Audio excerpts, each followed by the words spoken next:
12-day war between Iran and Israel in June saw unprecedented strikes from the United States and Israel on the Islamic Republic's nuclear facilities. According to Israel, the strikes were aimed at preventing Iran from developing a nuclear weapon. We struck at the heart of Iran's nuclear weaponization program, an ambition Tehran has consistently denied.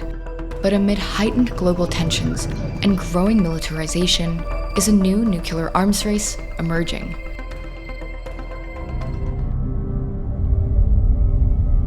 On the 6th of August, 1945, the United States dropped an atomic bomb on Japan's Hiroshima. 3 days later, it dropped the second and last ever detonated atomic bomb used in warfare on Nagasaki. More than 200,000 people died as a direct result of the bombings, 38,000 of them children. A powerful international norm developed, stigmatizing the use of nuclear weapons as morally unacceptable. This norm has become known as the nuclear taboo. It is therefore alarming that today this taboo against the use of nuclear weapon is under pressure. Despite the devastation caused by the bombs, countries continued to develop nuclear warheads, in what became a nuclear arms race between the US, the former Soviet Union, and their respective allies. Eventually, the mad doctrine of mutually assured destruction was established, a theory that implies the threat of a nuclear apocalypse generates a disincentive for two nuclear-armed powers to go to war. But amid heightened geopolitical tensions, there are now growing concerns around a renewed nuclear arms race.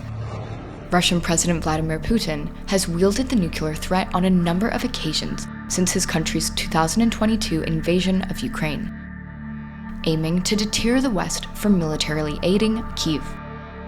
Также четко фиксируются условия перехода России к применению ядерного оружия. Будем рассматривать такую возможность уже при получении достоверной информации о массированном старте средств воздушно-космического нападения и пересечении ими нашей государственной границы. Russia possesses 5,459 nuclear warheads, just ahead of the United States, which has 5,177. The two countries hold nearly 90% of the world's nuclear arsenal.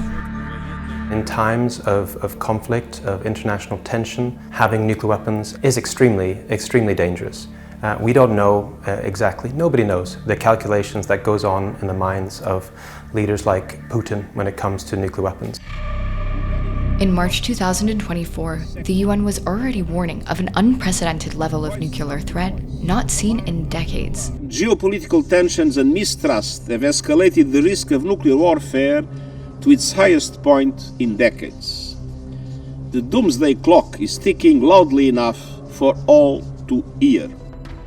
9 countries are known to possess nuclear weapons. After Russia and the United States comes China, France, the United Kingdom, India, Pakistan, and North Korea. Israel is widely believed to possess around 90 nuclear warheads, although it has never publicly confirmed it and is not a signatory of the Nuclear Non-Proliferation Treaty. The 1968 Treaty on the Non-Proliferation of Nuclear Weapons is a cornerstone of global nuclear architecture. It attempts to strike a balance between the security concern of nuclear-armed powers and the atomic ambitions of the non-nuclear-armed powers. The 5 countries that had nuclear weapons at the time the treaty was established were allowed to keep their nuclear weapons in return for committing to reduce their stockpile. Non-nuclear armed states agreed to never acquire such weapons, in return for help in developing peaceful nuclear technology. But it didn't prevent 3 non-signatories, Israel, India, and Pakistan, from acquiring nuclear weapons. In 2003, North Korea withdrew from the treaty, the only country to have done so. 3 years later, the country detonated its first warhead. A nuclear test hasn't been carried out anywhere in the world since 2017, but experts fear that could now change. Israel has long stated that it feared Iran was using its nuclear program to develop weapons. Where should a red line be drawn? A red line should be drawn right here. Before Iran completes the second stage of nuclear enrichment necessary to make a bomb. In 2015, a landmark nuclear agreement partially lifted international sanctions on Iran. In exchange, the Islamic Republic agreed to drastically curb its nuclear program and pledged to never develop an atomic weapon. But the deal was short-lived. In 2018, Trump slapped fresh sanctions on Iran, causing the deal to unravel as the country significantly ramped up its nuclear program. As of mid-May 2025, Iran's total enriched uranium stockpile was estimated at 9,247.6 kilograms, more than 45 times the limit set out in the 2015 deal. The country theoretically had enough nuclear weapon-grade material, if further refined, for about 10 nuclear bombs, according to the definition by the IAEA. While Tehran's enrichment levels exceeded the 2015 deal, the UN's nuclear watchdog stated in its latest report in May 2025 it had no credible indications of an ongoing, undeclared structured nuclear program in Iran. Then, on the 13th of June, Israel struck nuclear sites in Iran. The Islamic Republic responded immediately. The exchange of strikes over 12 days killed more than 1,000 people across Iran, according to officials, and at least 28 people in Israel. There is still a path for diplomacy. We must take it. Otherwise, violence and destruction could reach unimaginable levels, and the global non-proliferation regime that has underpinned international security for more than half a century could crumble and fall. On the 2nd of July, Iran officially suspended its cooperation with the IAEA.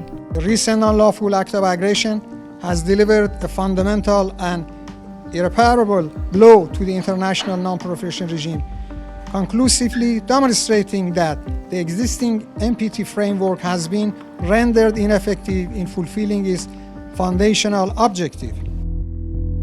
Since the end of the Cold War, old warheads have generally been dismantled quicker than new ones have been deployed, resulting in a decrease in the overall number of nuclear weapons. But experts warn this trend is likely to be reversed in coming years.